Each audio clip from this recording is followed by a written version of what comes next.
underline. Omong dikit tapi nyelekit. Bersama Om Bob. Temukan di channel YouTube Om Bob Indonesia. Om Bob, insiden kecelakaan antara kereta api berantas dengan truk tronton di Semarang ini mengejutkan publik. Bagaimana Om Bob menggarisbawahi masalah ini? Ya, kemarin kalau kita sempat lihat itu video yang viral ya. Betul. Itu memang kejadiannya itu bisa dijelaskan seperti ini nih. Kalau lihat dari videonya ya. Ya. Ini belum wawancara sama supirnya ya. Juga belum wawancara sama masinis kereta apinya yang sekarang dipuji-puji hebat. Betul. Itu ya. Oke. Ya. Itu kita lihat bahwa truk tersebut itu melalui lintasan bidang yang sama. Betul. Jalur kereta api. Ya. Sepertinya kita juga nggak lihat apakah itu palang pintunya kereta api itu sudah ditutup atau belum. Rasanya belum ya. Cuman memang pada saat truknya tersebut itu melalui jalur kereta api tadi itu tiba-tiba truknya itu mogok. Betul. Dan memang tidak lama kemudian kita lihat dari seberang yang tegak lurus dengan truk tadi itu jalan dengan cepat dan tidak ada remnya. Tiba-tiba ketabrak. Tertabrak, keseret masuk di dalam jembatan itu ya, jembatan kereta api itu juga ya. Untung ya, ini kalau orang Jawa kan kecelakaan tuh selalu ada untung ya. Jadi dia bilang untung ya, pangkalan mobil pemadam kebakaran itu cuman selemparan batu dari jembatan itu ya. Jadi dalam waktu kurang lebih 10 menit itu sudah datang ya mobil pemadam kebakaran, jadi apinya mati ya. Itu ceritanya seperti itu ya. Sekarang pertanyaannya, kalau ada yang tanya, kenapa kok mobil truk tadi itu sampai di rel kereta api tadi itu kok mogok, yuk berhenti, mogok ya? Itu apa? Nah, ini ada yang banyak teori. Betul. Bilang katakan rel kereta api itu ada magnetnya. Jadi kalau mobil lewat itu bisa kesedot magnetnya jadi berhenti. Betul. Lah, nasib, nah gitu kan. Tapi kalau kita mengamati secara bodoh, orang awam ya, nggak pinter teknik, nggak macam-macam, itu memang kalau kita sudah pernah melewati naik mobil atau naik sepeda motor, lintasan-lintasan jalan kereta api itu pasti sama, baik di Jakarta, baik di Semarang, baik di Jogja, baik di Solo, baik di Surabaya, hampir seluruh kota yang ada lintasan kereta apinya itu pasti di tempat tersebut jalannya tidak rata. Ya, artinya rel kan kereta api kan relnya ada 2 jalur tuh, ya, roda kiri dan roda kanan gitu kan.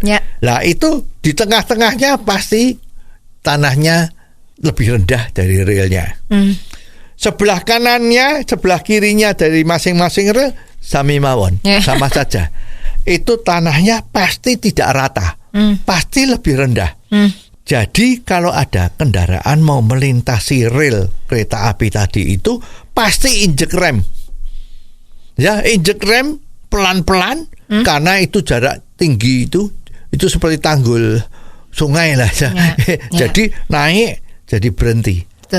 Karena kalau terus nggak bisa, pasti yang di dalam itu terjadi seperti gempa bumi, tsunami 6 skala Richter gitu. Jadi terpaksa harus pelan. Nah ini kelihatannya truk itu juga kena masalah itu. Jadi dia pada saat mau lewat kan ada gundukan tuh. Betul. Maka truknya pegang rem. Nah sekarang kalau dia sudah berhenti terus mau melewati gundukan itu kan perlu gas yang gede. Nah kemungkinan karena berhentinya mendadak mesinnya mati. Nah kalau mesinnya mati mendadak begitu sering terjadi panik. Di starter macet.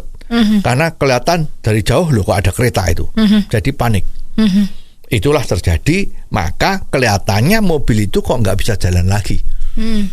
Ya, jadi sebabnya utama adalah, ini orang awam yang ngomong ya, bukan ahli teknik ya. adalah jalan yang ada di tengah-tengah rel kereta api tadi itu terjadi gundukan-gundukan. Ya, jadi ini yang menjadi kita heran. Kenapa hal ini terjadi di hampir di seluruh Indonesia yang ada bidang lintasan rel kereta api. Ya, sempat ada yang ngomong, ini Indonesia itu sudah hebat toh, bisa bikin jalan raya layang yang hebat, jalan tol yang oke. Tapi kok sudah merdeka sedemikian lamanya, itu bikin betul rel kereta api yang melintas jalan itu kok tidak bisa bikin rata agar supaya jangan itu terjadi kemacetan, karena sampai di sana pasti kecepatannya berkurang, masih ngerem itu terjadi kemacetan, jalan kurang lancar. Ya kan harusnya dibikin pakai beton yang benar, masa nggak bisa sih? Ya, jadi ini sebetulnya gampang, kita harap aja dalam waktu nggak sampai sebulan, ayo ini tanggung jawabnya siapa? Jangan-jangan ini terjadi saling lempar tanggung jawab. Ini bukan tanggung jawabnya kereta api. Nah, ini tanggung jawabnya yang mengelola jalan.